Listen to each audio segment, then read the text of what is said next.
Salgo de mi bañera, una bañera blanca, muy limpia, de aspecto tradicional, incluso trasnochado. Una de esas elevadas del suelo sobre 4 pies, de forma oblonga, sin ningún aditamento moderno. No hace frío en un país como este. Mi aseo no precisa de calefacción. El cuarto de baño no está dentro de mis aposentos. Curiosamente, está situado al final del pequeño pasillo que lleva a la puerta de mi celda. Hay toda una historia de por qué el aseo está fuera de mi celda.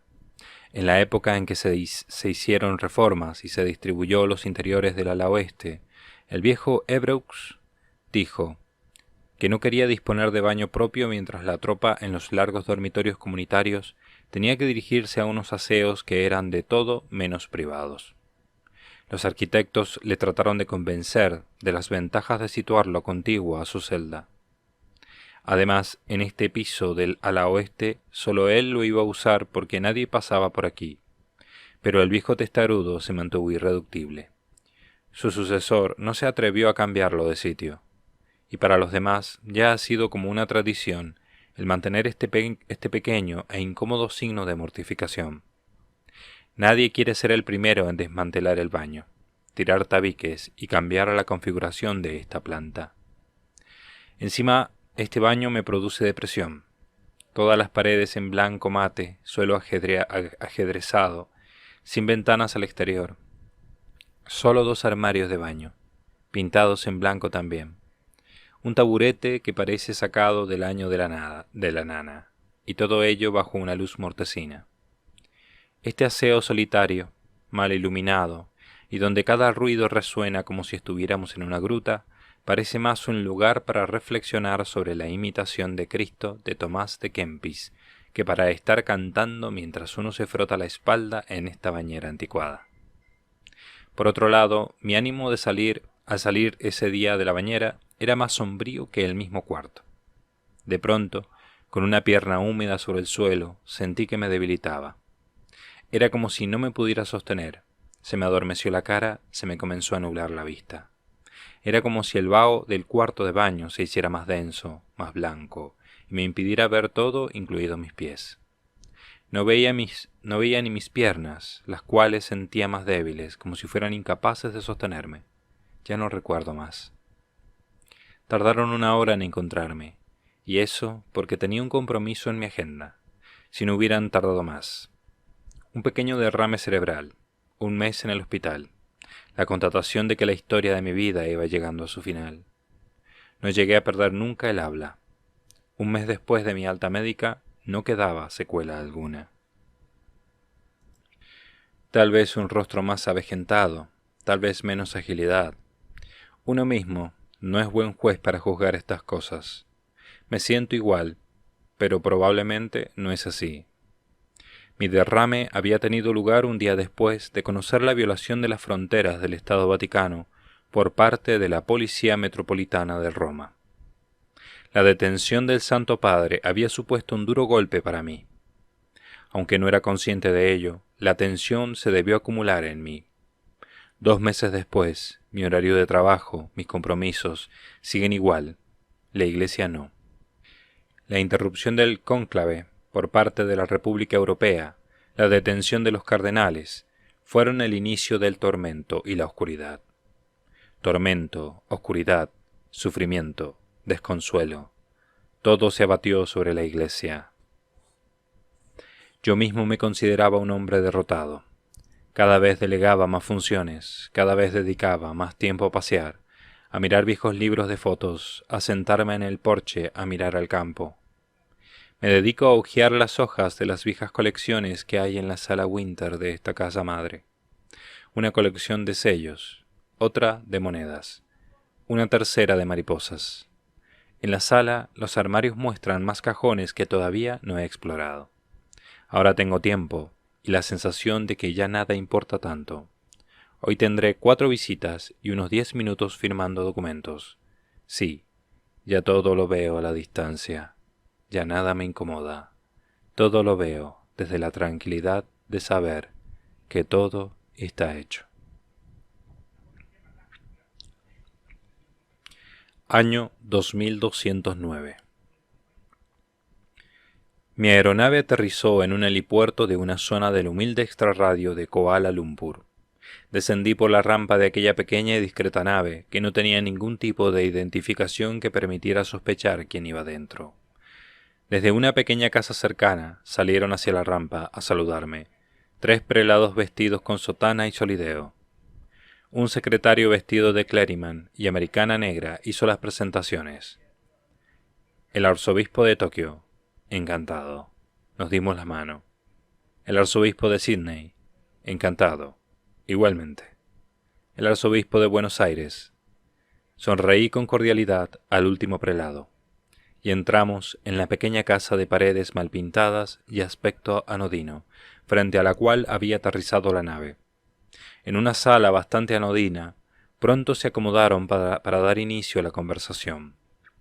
Parecía que lo que habían buscado en aquella residencia era simplemente un lugar de encuentro, ajeno a la observación de cualquiera. ¿Sigue la sede de Pedro vacante?, pregunté. Sí, sigue. Habíamos convocado secretamente a un concilio universal en un lugar de Asia, hace cosa de un mes, añadió otro prelado. Pero tuvimos que desconvocarlo. Los servicios de inteligencia de Europa y Estados Unidos interceptaron nuestros correos. Nos arriesgábamos a una detención masiva de obispos si manteníamos la convocatoria. En los próximos meses se convocará de nuevo un concilio de arzobispos, añadió el prelado australiano. Se llamará a un reducido número de arzobispos, los cuales han de traer por escrito la delegación de los obispos a los que representen. No queremos que sea un grupo mayor de 20 o 30 prelados. Ese grupo procederá a elegir un sumo pontífice. La Iglesia llevaba ya más de un año de sede vacante. El Vaticano había sido ocupado militarmente y los cardenales encarcelados. La Iglesia en Estados Unidos y sobre todo en Europa padecía la mayor persecución desde los tiempos del Imperio Romano. Aunque nunca se hicieron públicos sus temores, el difunto Papa Gregorio ya preveía la supresión del estatus de soberanía del territorio vaticano. Me explicó el arzobispo de Buenos Aires. Daba por supuesto que en una generación o dos las posesiones papales serían nacionalizadas. Así que, de un modo secreto, fue colocando a buen recaudo en varios lugares del mundo las piezas más valiosas de los tesoros vaticanos. Uno de esos lugares fue una cámara acorazada a 50 metros de profundidad en Andorra. Allí se guardan miles de reliquias, desde los clavos de la crucifixión hasta los más preciosos cálices renacentistas, pasando por infinidad de relicarios. La sábana santa, la ampolla de sangre de San Genaro, también lienzos, estatuas y epistolarios completos de santos y reyes. La correspondencia de Pío XII con Hitler, la de los diplomáticos del Papa Clemente VII con los del rey Enrique VIII de Inglaterra. Todo eso está allí, en esa cámara. ¿Andorra? ¿Dónde está Andorra?, pregunté. Andorra es un estado independiente situado en la cordillera Pirenaica, entre Francia y España. Se trata de una pequeña nación de 200.000 habitantes. El copríncipe de esta nación es el obispo de la Seu de Urgel. ¿En serio? Sí, desde la Edad Media es así. Él es la máxima autoridad del país. Si bien desde hace siglos es una democracia y funciona como tal, hace 50 años, el Papa Juan XXVIII inició una gran misión sobre ese territorio. Envió misioneros y abrió nuevos conventos recorriendo vocaciones de todas partes del orbe. Ahora sabemos que lo que tenía en mente era crear un enclave cristiano en medio de una Europa secularizada. Su idea era crear un espacio confesional cuyo marco jurídico, en fin. No me voy a extender en los proyectos del difunto Juan XXVIII. Su proyecto fracasó. Pero al menos, fruto de todos esos esfuerzos, ese país hoy en día es el único lugar de Europa cuya población es mayoritariamente cristiana. Por esa razón se sitúa allí la cámara acorazada. El problema ha venido cuando nos hemos enterado de que la República Europea está considerando la posibilidad de suspender la independencia de esa nación, intervino otro arzobispo. También nosotros disponemos de nuestras secretas fuentes de información. La decisión se tomará en 2 o 3 meses, y allí es donde entra usted. ¿Yo? Sí, usted podría concentrar todas sus fuerzas en ese país. Europa se pensará 2 veces invadir un territorio tan pequeño si está bien defendido. Me eché a reír. Pero si nuestro ejército no podría resistir ni el primer embate de una maquinaria tan poderosa, tan masiva, como la del ejército europeo, seríamos barridos, literalmente barridos. Somos conscientes de ello, perfectamente, pero es una cuestión de balances. El invasor calibrará las pérdidas y las ganancias. ¿Cuánto le cuesta tomar ese territorio? ¿Cuánto va a ganar tomándolo? Se lo pensará 2 veces si ustedes están allí. En mi opinión, están ustedes muy equivocados. Cuando se lleva a cabo una política de expansión tan visceral, no se repara en balances. El gobierno europeo no busca ya beneficios. Su proyecto de unión universal no se detendrá ante límite alguno. La ideología se ha adueñado de las masas. Eso lo saben los gobernantes. Es muy difícil que algo pueda evitar la invasión de Andorra, de Liechtenstein y de San Marino, intervino el arzobispo de Buenos Aires. Es cierto, pero en estos momentos críticos son muy pocas las cartas que podemos jugar. Cada vez nos quedan menos movimientos sobre el tablero, cada vez nos quedan menos fichas. Si no hacemos esto, solo nos queda cruzarnos de brazos y ver cómo las fichas contrincantes van ocupando más y más cuadrados, cómo van retirando más y más fichas del tablero. Lo que le proponemos es difícil que resulte, pero poco más podemos hacer. Mis hombres hubieran defendido hasta la muerte el Estado Vaticano, comenté con rabia, mirando hacia el suelo, bajando la voz. Pero la invasión nos tomó a todos desprevenidos. Tuvo lugar en tan solo unas horas. No se pudo hacer nada. Mis hombres no hubieran dudado en morir por el sumo pontífice. Pero Andorra no es lo mismo. Mi orden tiene más posibilidades de sobrevivir dispersa por el mundo que concentrando fuerzas en un solo punto. Lo sabemos muy bien, no nos cabe la menor duda, pero ahora solo nos queda Andorra. Allí están bajo tierra y a buen recaudo buena parte de los documentos y archivos que hemos logrado salvar hasta el día de hoy, después de tantos siglos. El papado resurgirá como un ave fénix en cualquier parte del mundo. Nosotros en nombre de la Iglesia os pedimos que salvaguardéis el legado que con tanta dificultad hemos logrado custodiar hasta este siglo XXIII. Le pedimos a su reverencia que con sus regimientos refuerce la independencia de ese territorio. De verdad que no lo veo claro, dije, mientras pedía un mapa y observaba la situación del país. Además, añadió otro arzobispo, si la Iglesia camina hacia el martirio total, no importa ya lo que hagan ustedes, todos seremos barridos de la escena, como paja. Pero si esto es solo una tormenta más en nuestro camino bimilenario, si esto no es el final, habrá valido la pena preservar un territorio con una comunidad eclesial de pequeñas dimensiones, pero intacta. Me imagino, comenté ensimismado, que en la persecución de Diocleciano, los cristianos también debieron pensar que ya era el final. Varias veces miembros de la Iglesia han podido pensar que ya no habría mañana, pero lo ha habido. Sí, debemos pensar en el mañana, dijo el arzobispo de Sydney. Es nuestra obligación, pensar en un después. Por eso debemos hacer cuanto esté en nuestra mano para preservar esa cámara acorazada de Andorra. Dudaba qué hacer. La lucha en mi interior se traslucía en el sudor de mi frente. Me senté en un sillón de aquel saloncito decorado, sin mucho gusto. Aquellos prelados pensaban a largo plazo. Lo mismo que yo pensaba en pro de mi orden. Ellos hacían lo propio a favor de la Iglesia. En este momento, el bien de la Iglesia y el bien de la orden discurrían por caminos distintos. dispersando mis fuerzas por los continentes. La orden tenía más posibilidades de sobrevivir. Si concentraba mis fuerzas allí y el país era atacado, sería la ruina para todos. Ellos y otros pocos cientos de obispos supervivientes eran los pastores. Los últimos sucesores de los apóstoles me pedían un supremo esfuerzo. Pero al fin y al cabo se trataba de cosas, de objetos, una subterránea cámara acorazada, llena de bulas, cálices, reliquias, archivos.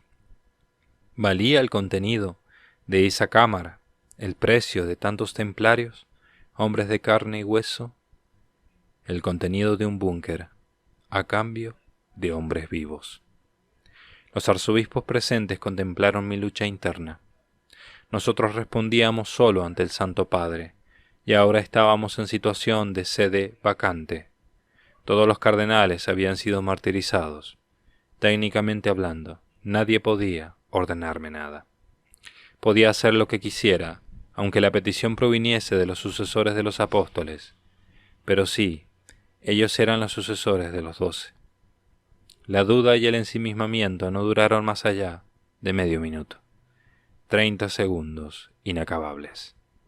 La decisión final la tomé en 6 segundos. 6 segundos en los que se decidía el destino de miles de soldados de Cristo. Está bien, mis hombres irán allí. ¿Cuánto sería conveniente enviar? Eso fue lo que dije, sin vacilación alguna, con energía, sintiendo el peso del destino sobre mis hombros. Los 3 prelados dieron un suspiro de alegría. Sus rostros se relajaron. Después el arzobispo de Sydney contestó con dulzura a mi pregunta. Fray Alain, envía a todos. ¿A todos?, exclamé. Los 3 arzobispos asintieron y aguardaron a que asimilase aquella petición. No saben lo que me piden. ¿Cómo voy a dejar desprotegidos todos nuestros castillos? Eso, además, supondría abandonar las misiones que nos han sido encomendadas. Déjelo todo. Pronto no habrá nada que defender. Un gran silencio se hizo en la salita. ¿Qué significaba eso? ¿Qué es lo que habían querido decir aquellos 3 pesos pesados de lo poco que quedaba en la jerarquía de la Iglesia? Poco a poco, en silencio, fui asimilando la situación. No necesité demasiado tiempo. Amansado, pregunté. ¿Es esto el fin? Creemos que sí. Otra vez ese silencio. Otra vez los rostros serios de esos altos jerarcas, flotando en el ambiente. La impresión de que había que hacer algo, meramente por no quedarnos de brazos cruzados mientras todo el edificio eclesiástico universal se desmoronaba. Hacer algo, aunque fuera sin esperanza. Desanimado pregunté, si no hay esperanza frente a una persecución planetaria, entonces, ¿para qué vamos a defender ese principado perdido en medio de unas montañas? ¿Qué sentido tiene, pues? Si ya ninguna cosa tuviera sentido, no haríamos nada. Nos limitaríamos a la inactividad. Debemos trabajar como si esto no fuera el fin de los tiempos. Si lo es, Dios no nos echará en cara que hayamos tomado todas las providencias para que su iglesia continúe otros 2 milenios más. Pero ustedes creen que sí que lo es. Mi mirada era de súplica. En cierto modo era una súplica para que me dijeran que no, para que aquellos doctos teólogos alejaran mis más íntimos temores. Los arzobispos se tomaron su tiempo. Un ambiente denso y opresivo reinaba en la sala.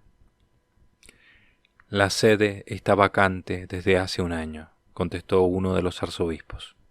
Los cardenales eméritos encarcelados en varias prisiones estatales, los cristianos perseguidos, como los judíos del Tercer Reich, la población de Europa fanatizada con una nueva ideología.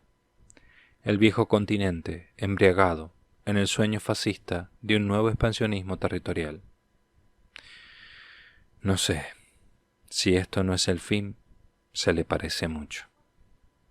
No tenemos ya mucho que defender. Al menos defienda esa minúscula parte del tablero que le hemos pedido. Defienda esa parte, por si hay un después. Me sentí cansado. El largo viaje sin escalas hasta Kuala Lumpur. El aire húmedo y caluroso de esa sala sin aire acondicionado. Y el desánimo de la petición de los arzobispos. Apoyé mi espalda totalmente sobre el respaldo de aquel mullido sillón. Fijé mi mirada perdida en el techo de la sala. Ellos, en ese momento, para aligerar parte de mi tensión, sacaron otro tema. Aunque sin ganas, comenzaron a hablar de un tema insustancial, pero yo no podía olvidarme de que lo que me habían pedido probablemente suponía el suicidio de la orden. Concentrando en Andorra todas mis fuerzas, si finalmente se decidía la anexión de aquel principado, los templarios serían barridos del mapa. La orden desaparecería en un solo envite. Traté de distraerme, al menos un instante, pero en cuestión de segundos pregunté con cierta vehemencia: ¿y si el gran capítulo no defrenda mi decisión? Un gran maestre no puede enviar templarios a un nuevo país sin permiso expreso del capítulo.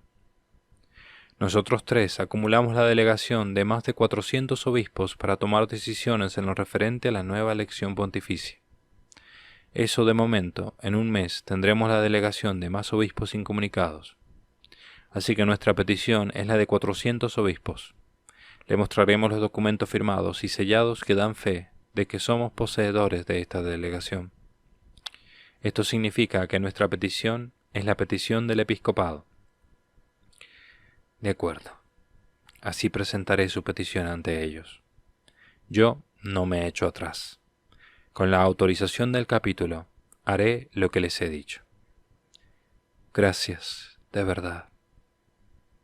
¿Cómo va la recogida de delegaciones?, pregunté, tratando de animarme. No se puede imaginar lo difícil que nos está resultando acumular delegaciones para que el Concilio de Arzobispos reunidos en Asia de verdad represente a la Iglesia Universal. Háganlo concienzudamente.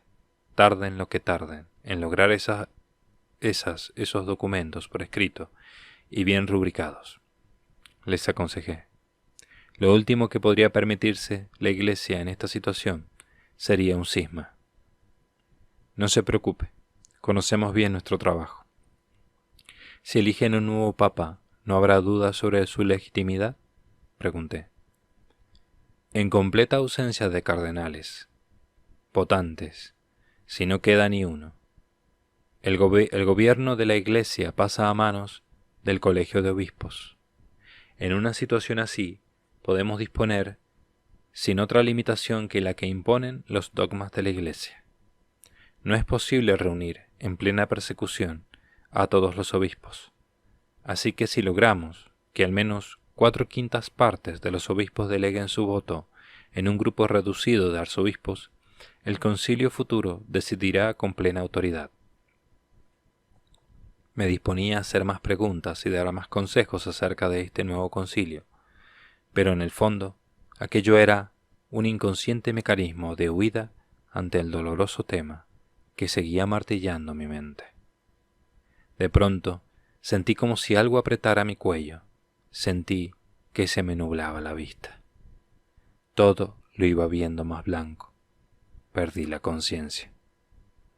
Menos de un minuto después, comencé a abrir los ojos. Sentía una gran placidez. Por eso no dije nada a aquellos que me abanicaban y me llamaban por mi nombre. Me rehice. Volví a sentarme derecho en el sillón, aunque ya estuve más callado todo el rato. No había pasado nada. Se trataba de una lipotimia, la presión de las emociones, el no haber desayunado. Era ya un hombre de más de 70 años. Me había convertido en un anciano.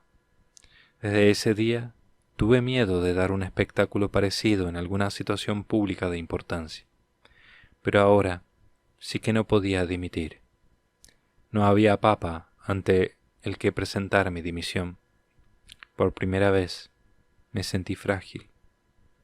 Aquella triste escena de gente preocupándose ante un anciano que ha perdido el conocimiento se repitió varias veces en los meses siguientes.